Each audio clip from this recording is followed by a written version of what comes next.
जे बाजूला बसलेले आहेत ते पुण्यश्लोक अहिल्यादेवी होळकर यांचे ते 13वे वंशज आहेत।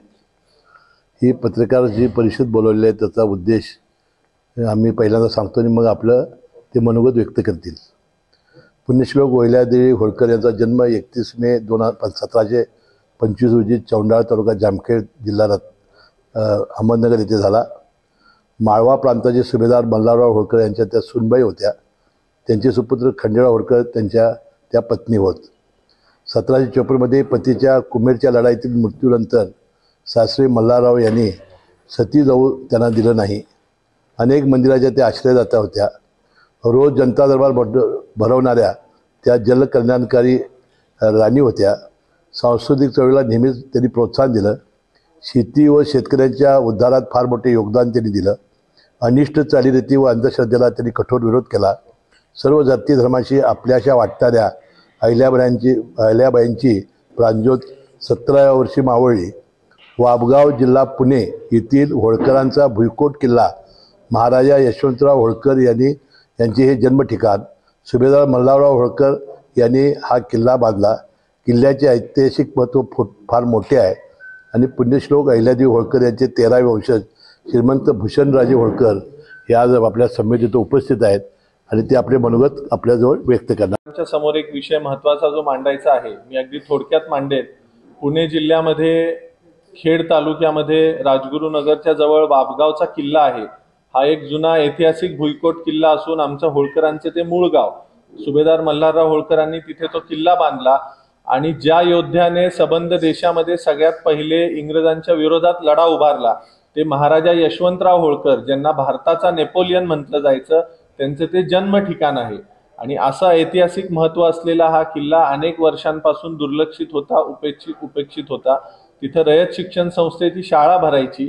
अनेक वर्षांपासून सबंध देशातल्या होळकर प्रेमींची ही इच्छा होती की हा किल्ला संवर्धित व्हावा, त्याचं जतन संवर्धन व्हावं। म्हणून आम्ही गेल्या 4-5 वर्षांपासून या किल्ल्याच्या संवर्धनासाठी प्रयत्न करत होतो।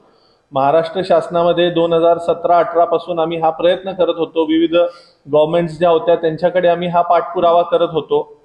मागच्या वर्षी रयतचे जे अध्यक्ष आहेत माननीय शरद पवार साहेब यांनाही त्या किल्ल्यावर नेऊन आणलं होतं आणि त्यांनी तिथं आम्हाला आश्वस्त केलं होतं की आम्ही रयतकडून कोणतीही अडचण या संवर्धनाला येऊ देणार नाही।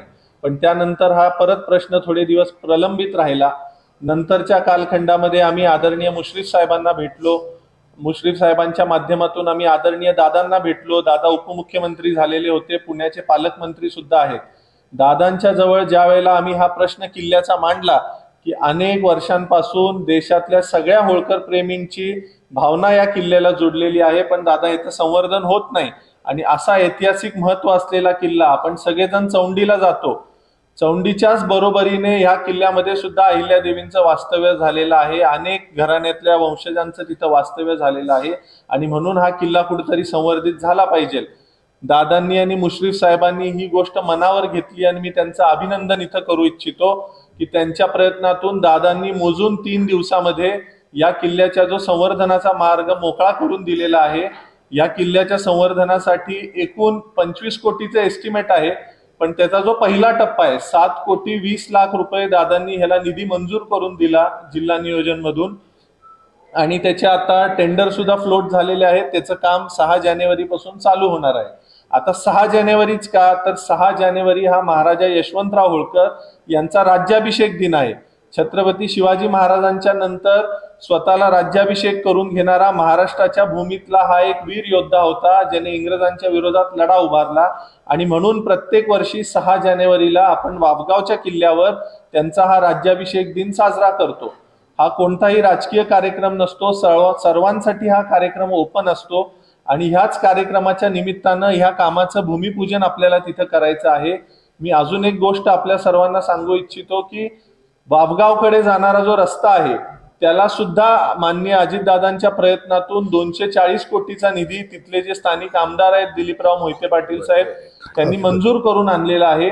त्यामुळे वाबगावच्या किल्ल्याचा जो प्रश्न आहे संवर्धनाचा आणि त्याचबरोबर त्याच्या कनेक्टिव्हिटीचा, हे दोन्ही प्रश्न अगदी कमी वेळेत तातडीने मार्गी लावल्याबद्दल आणि सबंध देशातल्या होळकर प्रेमींच्या भावनेचा आदर केल्याबद्दल मी माननीय उपमुख्यमंत्री अजितदादा आणि माननीय मुश्रीफ साहेबांचे अभिनंदन करू इच्छितो आणि या माध्यमातून मी आज त्यांना इथं इन्व्हिटेशन द्यायला आलो होतो की आपण या 6 जानेवारीच्या कार्यक्रमाला तिथं किल्ल्यावर उपस्थित राहावं आणि त्या किल्ल्याचं जे संवर्धनाचं काम सुरू होणार आहे त्याचं आपण सगळ्यांच्या उपस्थितीमध्ये त्याची सुरुवात व्हावी, सगळ्या समाज बांधवांच्या उपस्थितीमध्ये त्याची सुरुवात व्हावी. 17-18 पासून ह्याचा पाठपुरावा चालू आहे. त्यावेळेचे मुख्यमंत्री देवेंद्रजींच्याकडेही आम्ही पाठपुरावा केला होता. नंतर पुण्याचे पालकमंत्री चंद्रकांत दादा होते, त्यांच्याहीकडे पाठपुरावा केलेला होता, उद्धवजींच्याकडे केलेला होता. पण ते अशी सत्कार्य जी आहेत ती होण्याचा योग कुठल्या तरी एका व्यक्तीचा असतो आणि दादांची जी कामाची धडाडी आहे त्याचा जर विचार करता आम्ही दादांच्याकडे ज्यावेळेला गेलो अगदी कमी वेळेत हा विषय त्यांनी मार्गी लावला. आम्ही सतत पाठपुरावा करत होतो, पण आता मी इथं कुणावर टीका करू इच्छित नाही. ज्यांनी त्यांच्या काळामध्ये प्रयत्न केले, पण ते ज्या वेळेला व्हायचं होतं आणि आपण ज्याला म्हणतो की एक इच्छाशक्ती ती दादांनी दाखवली आणि ते अगदी चांगल्या पद्धतीनं काम मार्गी लागले. 8 एकराचा तो किल्ला आहे, त्याच्यामध्ये तटबंदी आहे पूर्ण किल्ल्याची. किल्ल्याला 3 मोठे प्रवेशद्वार आहेत. किल्ल्याच्या आतमध्ये एक राणी महाल आहे. त्याच्याबरोबर रायगडावर जशी राजसदर आहे तशी तिथे एक राजसदर आहे मोठी. त्या राजसदरेमध्ये पूर्वी त्या काळामध्ये दरबार भरायचा. तर ह्या पूर्ण किल्ल्याच्या तटाचं जी भिंत पडतीये त्या भिंतीची डागडुजी असेल, राणी महालाची डागडुजी असेल, राजसदरेची डागडुजी असेल, त्याचबरोबर किल्ल्यामध्ये लाइटिंग व्यवस्था आणि ज्या काही गोष्टी त्या वेळेला होत्या त्या पद्धतीनं त्याचं काम करण्यासाठी हा निधी दिलेला आहे. माध्यमातून याचं संवर्धन होणार आहे, कारण आपल्याला त्या काळामध्ये जसा किल्ला होता तसाच तो पुन्हा करायचा आहे. त्यामुळे त्यांच्याशिवाय हे होणार नाहीये आणि जिल्हा नियोजनच्या माध्यमातून त्यांच्याच मार्फत हे काम होणार आहे. 25 कोटी, मी स्वतः आर्किटेक्ट आहे, 25 कोटीचं त्याचं एस्टिमेट आहे. त्याचे ड्रॉइंग्स, त्याचे जे काय 3D वगैरे आपण सगळं लॉन्च केलेलं आहे, आपल्यापर्यंत ते पोहोचेल आणि साधारणपणे 2 वर्षात त्याचं काम पूर्ण व्हावं ही आमची अपेक्षा आहे. इंडिया आघाडीबद्दल आम्हाला बोलण्याचा काय प्रश्न नाही. आम्ही आहोत महायुतीमध्ये.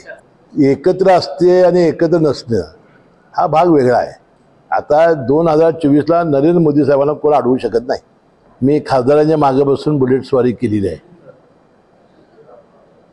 नाही, आम्ही जिल्हा नियोजन मंडळाच्या वतीनं गेले 3-4 वर्षापासून, अजितदादा त्यावेळेला उपमुख्यमंत्री होते आणि वित्त नियोजन मंत्री आणि आर पाटील साहेब गृहमंत्री होते, त्यावेळेपासून पोलिसांना चांगली वाहनं देणं. कारण आता गुन्हेगारांच्याकडे BMW मर्सिडीजसारखी वाहनं आहेत आणि आमच्याकडे तवेरा बिवेरासारखी गाड्या आहेत. त्या बदलून चांगल्या गाड्या देणं, शस्त्रास्त्र चांगली हे करणं. कारण त्यांच्याकडे AK-47 पेक्षा जास्त अत्याधुनिक शस्त्र आहेत आणि आमच्याकडे डबल बार अजून बंदूक आहेत. तर आणि निवासस्थानं, विशेषतः पोलीस दलातील कर्मचाऱ्यांची मानसिकता जर व्यवस्थित राहायची असेल तर त्यांची निवासस्थानं चांगली असली पाहिजेत. त्यांच्या मुलाबाळांचं शिक्षण चांगलं झालं पाहिजे. यासाठी निवासस्थानं बांधणं, त्यांना चांगली शस्त्रास्त्र देणं आणि त्यांना वाहनं देणं हे आम्ही आता जिल्हा नियोजन मंडळातून निधी देतोय आणि मला वाटतं सगळ्याच राज्यामध्ये हा उपक्रम राबवला जातो. त्यांनी काय करावं मला माहिती नाही, परंतु 5 वर्षाची शिक्षा झाल्यामुळं त्यांचं 2 वर्षाची शिक्षा झाली, त्याच्यापेक्षा जास्त आमदारकी किंवा खासदारकी जाते एवढं मला माहिती आहे. आता ॲक्च्युली हे अपील केल्यानंतर थांबायचं असतं काय थांबायचं नसतं याची मला माहिती नाही. परंतु आता जे आता आलेलं आहे त्यांनी आता उच्च न्यायालयात जावं. एक कोकणात प्रकल्प चालू आहे असं समजा आम्हाला. आता कोल्हापूर जिल्ह्याच्या पाटगावच्या पाण्याला धक्का न लावता ते खाली काय करत असतील तर आम्हाला माहिती नाही, परंतु पाणी आमचं जाऊ नये एवढी खबरदारी आम्हाला घ्यावीच लागेल. कालपासून मला 2 शिष्टमंडळ भेटली. काल एक शिष्टमंडळ भेटलं, आज एक शिष्टमंडळ भेटलं. तर मी त्यांना आश्वस्त केलेलं आहे की त्यामध्ये माहितीच्या अधिकारात त्यांनी जी माहिती आणलेली आहे ती बाष्पीभवनानं खाली ते पाण्याचा साठा करणार आहेत आणि त्यामध्ये बाष्पीभवन जर झालं तर हे पाणी वापरायचं असं काहीतरी त्यामध्ये लिहिलेलं आहे असं त्यांनी मला सांगितलं. आता पाटगावचं पाणी कमी होणार नाही एवढी खबरदारी जिल्ह्याचे लोकप्रतिनिधी म्हणून आम्हाला घ्यावीच लागेल. आम्ही सर्व लोकप्रतिनिधी मिळून देवेंद्र फडणवीस या खात्याचे जे मंत्री आहेत जलसंपदा त्यांना आम्ही भेटू आणि त्यांना नेमकं ह्याच्यामध्ये काय प्रकल्प आहे आणि कोल्हापूर जिल्ह्याचं एक थेंबही पाणी जाणार नाही अशी आम्ही भूमिका घेऊ आणि त्या पद्धतीनं त्यांना भेटून याचं निवेदन देऊ.